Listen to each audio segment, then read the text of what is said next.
দাঁড়ায়া মহাপুরুষ যাইতে আছে। এটা কি ফকিরি? এর জন্য কি মহামানবরা আসছে? আরে অনেক মহামানবরা তো বিয়েই করতে দেখি নাই। কিন্তু ফকিরির মূল বিষয় হচ্ছে এই খান্নাসরূপী শয়তানের পরিচয় জানা আর নিজের নফসের পরিচয় জানা। নিজের নফসের পরিচয় জানতে পারলেই রবের পরিচয় জানা যায়। রবের পরিচয় আলাদাভাবে কাউকে জানতে বলা হয় নাই, সেটা কোরআনেও নাই, হাদিসেও নাই। বলছে তুমি তোমাকে চেনো, মানারা ভানাফসাহু ফাকাদারা ভারাব্বাহু, তাহলেই খোদারে চিনবা। আর মূল্যায়াতের ভিতরে এটা তো গেল ফকিরির ব্যাপার, যে ফকিরের পীর মাশায়েখ যারা আছে, এই সাধু সন্ন্যাসী, এরা এখন এই ফুল সাধন কুম সাধন এগুলার ওরে বাবারে নাকের এক সেদ বন্ধ করে উপরে টানবেন, আরেক সেদ দইরা নিচে ছাড়বেন, এমনি করবেন অমনি করবেন, এইভাবে। আবার কেউ এর বর্ণনা দিতে দেখলাম গ্যান্ডারির রসে জাল দিলে যেরকম মাউখা গুড় হয় না, একটু টাইট হয়ে যায়, এরকম আপনার রুটিগুলাকে আপনার যা আছে এগুলার এরকম টাইট করে হলাই দিব। আপনার কাছে সেই মহাইয়ের আইসা দুর্বল হয়ে যাইব, আপনাকে গুরু মানবো, আপনি একজন মহাপুরুষ হয়ে গেলেন।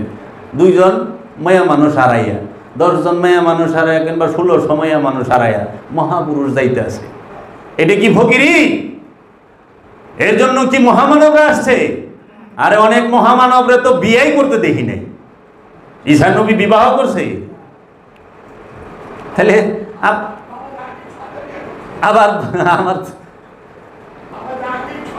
বাবা জাহাঙ্গীর, আমার মুর্শিদ কেবলা কাবা, সে আমার 6 মা গ্রহণ করছে, 6টি আমার মা। তো কাজেই বড় পীর আব্দুল কাদের জিলানী আলাইহিস সালাতু ওয়াস সালাম, খাজা বাবা, সে তো 92 বছর বয়সে বিয়া করছে মা মাহিনুরকে, তার মুর্শিদে করায় দিছে। রাজপুত্রী ছিল, তার নাম ছিল কৃষ্ণা তেওয়ারি। আগে যখন হিন্দু ছিল, যখনই খাজা বাবার কাছে বায়াত নিছে, খাজা বাবার কাছে আত্মসমর্পণ করছে, খাজা বাবার আয়াতে আসছে, তখনই নাম মা মাহিনুর হয়েছে। এই জন্য বাবা জাহাঙ্গীর একটা ওয়াজ করছে যে কলেমা পড়লে তো হিন্দু থেকে মুসলমান হন যায়, জাত পাল্টান যায়, মত পাল্টান যায়, রক্তের গ্রুপ পাল্টান যায়। সারা জীবন দোয়া পড়লে, কলেমা পড়লে যাই পড়েন, ও পজিটিভ রক্ত ও নেগেটিভ হবে? হবে না। তো সারা জীবন তো কৃষ্ণা তেওয়ারি তার বাপেরটা খায়া ওনে থেকে রক্ত পয়দা করে এই রক্ত দিয়ে শরীর চলবার লইছে। রক্তের গ্রুপ কি পাল্টান যায়নি কলেমা বইরা? মত পাল্টান যায়, পোশাক পাল্টান যায়, লেবাস পাল্টান যায়, ঘর পাল্টান যায়, মন্দির ছিল মসজিদে যাওয়া যায়, কিন্তু রক্তের গ্রুপ পাল্টান যায় না, খাসিলত পাল্টান যায় না। কলেমা বইরা খাসিলত পাল্টাইলে এই জঙ্গি যেগিনা সেগিনা বেশি পারত, মৌলবাদরা অগ থেকে বেশি কলেমা কেউ পড়ে না। অনেক খবর ওপরন লাগবো বরখা পিন্দেয়, এমন এক অবস্থা হয়ে গেছে। তো যাই হোক, এখন মোল্লাতন্ত্রে যেটা মৌলবাদ, এর আবার কি হয়েছে? আজকে আমি এক মোল্লার পাল্লায় পড়ছিলাম, আজকের ঘটনাটা দিয়েই শুনলাম।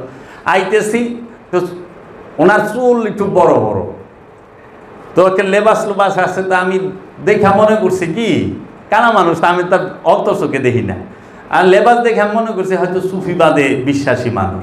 তা আমি জিজ্ঞেস করছি, ভাইজান আপনি কি কোনো ফকিরি লাইনে কোনো ওলি আল্লাহর কাছে কি বায়াত আছেন কি না? কেন? তা আমি বললাম না, এমনিতেই আমার ইচ্ছা ছিল, আমার কাছে বই ছিল বাবারে, রাস্তায় তো গাড়িতে ফট করে কেটেছি কি কেন মনে হইলো, আমাকে না এমনি, আমি ওই দাঁত কি শুই নাই, ভিতরটা আমার কাইপে গেছে গা। আমি বললাম না এমনিতেই। জিজ্ঞেস করলাম, কয় আমার মা বাপ নাই? মা বাপ থাকতে আবার কি এর পি? মা বাপ বললে সবচেয়ে বড় গুরু, যেখানে মা বাপ আছে গুরুর কাছে যায় ঘাস কাটুন নাকি? মা বাপই সবচেয়ে বড় গুরু। আমি বললাম জি, আমি আজকেই জানতে পারলাম মা বাপ যে মহাগুরু, সবার উপর গুরু, আপনাকে ধন্যবাদ। তা আমি বললাম, আমি আমার মায়েরে কইছি, মা আমার এই কোরআন শরীফ পড়া শিখাও। আমার মায় পারে নাই। অনেক আমি কইলে তুমি আমার বাপে আমার কোরআন শরীফ পড়া শিখাইছে, হাদিস পড়া শিখাইছে। সাধারণ মানুষের বাপ মায় কি কোরআন হাদিস পড়া শিখায় না? আলেমের কাছে যাওয়ার লাগে, হের মতো একজন মৌলবীর কাছে, তাই ওখানে গুরু ধরল না।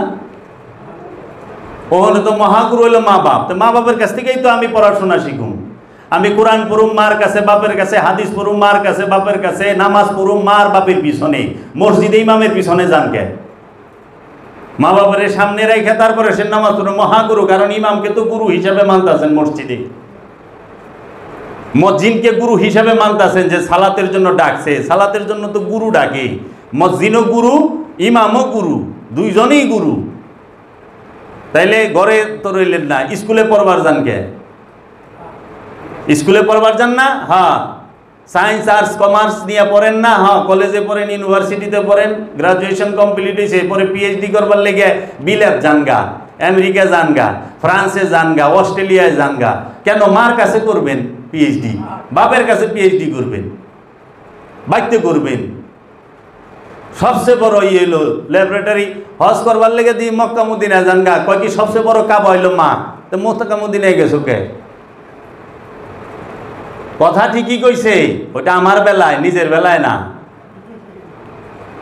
নিজের বেলায় না।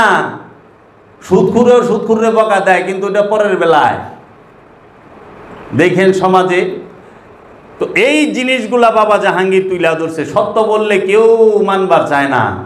আমরা ইউটিউবে যদি ইচ্ছা করি ভিডিও কাটিং করে এই রতি সাধনের মহামানব একজনের রতি সাধনের ইমন সুন্দর ভিডিও বুঝাইতেছে, হ্যার বয়স মাত্র 15, হ্যাঁ আমাদের বিয়াই করে নাই, কিন্তু রতি সাধনের মহা যে মন্ত্রটা সেটা সে বইলা দিতে আছে। রতির সাথে নফসের কোনো সম্পর্ক আছে?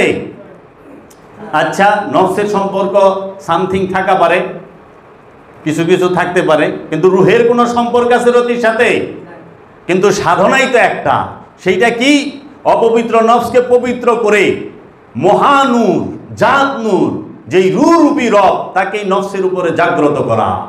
বাবা জাহাঙ্গীরের সাধনা, মহা সাধন এইটা।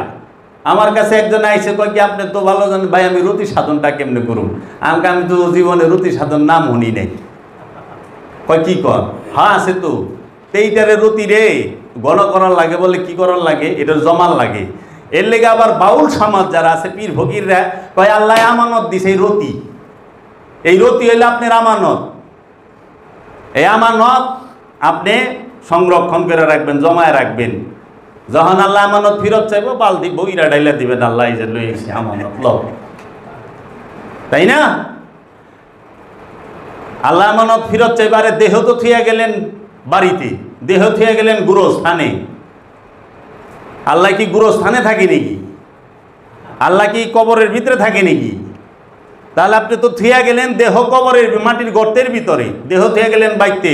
অনেক সময় যেখানে রতি থাকে এইটারে কুত্তে টাইনে খায় হালায়। স্বাধীনের সময় খাইছে না মানুষ?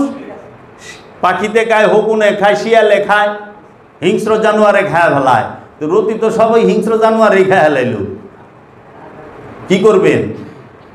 আর এই রতি মহাই হয়ে গেল গা, কিন্তু কবরে পিসাবি করতেছে তিনটা প্রশ্ন করবো, মান রাব্বুকা মান দীনুকা মান নবিয়ুকা। এইটাও মিথ্যা কথা কয়, আমার নবীও না। মা কুনতু তাকুলু হাজার রাজুল, মা কুনতু তাকুলু হাজার রাজুল, তুমি তোমার রাসূল মা কি কুনতু তাকুলু হাজার রাজুল, তুমি এই রাসূলের সম্পর্কে কি ভাবতা, কি কইতা? তো রসুল না চিনলে আপনি কেমনে কইবেন কোনটা আপনার রসুল? এরা কয় তোমার রসুলকে দেখাও, পীর সাহেবরা ওয়াজ করে এমনি। তো রসুলকে দেখাও, রসুলরাই তো চিনলাম না। পীর সাহেবেই যে ওলিয়ে কামেল, বাবা জাহাঙ্গীর বলছে প্রতিটা ওলিয়ে কামেল এক একজন রসুল, রেসালাতের দরজা বন্ধ নয়। তাহলে হেই রসুলে হ্যাঁ নিজেই কবে লিছে আমি রসুলের হেনে যাম। হ্যাঁ আছে হইল বাংলাদেশে, হ্যাঁ রসুলরে লাগছে সৌদি আরবে, আর আল্লাহরে রাখছে 7 আসমানের উপরে। অথচ কোরআন কইতেছে ওয়া ইউরিদুনা ইউফারিকু বাইনাল্লাহি ওয়া রাসূলি উলাইকা হুমুল কাফিরুনা হাক্কা। ওয়া এবং ইউরিদুনা, যারা ইরাদা করে, মনে মনে ইচ্ছা করে, আইয়ুফারিকু ভাগ করার চেষ্টা করে, বাইনাল্লাহি আল্লাহর মধ্যে, ওয়া রাসূলি রাসূলের মধ্যে, উলাইকা হুমুল কাফিরুনা হাক্কা, তাহারাই হলো 100% কাফির। যারা আল্লাহ এবং আল্লাহর রসুলের মধ্যে ভাগ করে, তফাৎ করে, তারাই হলো 100% কাফের। এখন এই আত্মপরিচয়ের এই নফসের পরিচয়ের সাধনা বাদ দিয়া মানুষ রতি সাধনের খুব আগ্রহ, কিন্তু আমার জন্য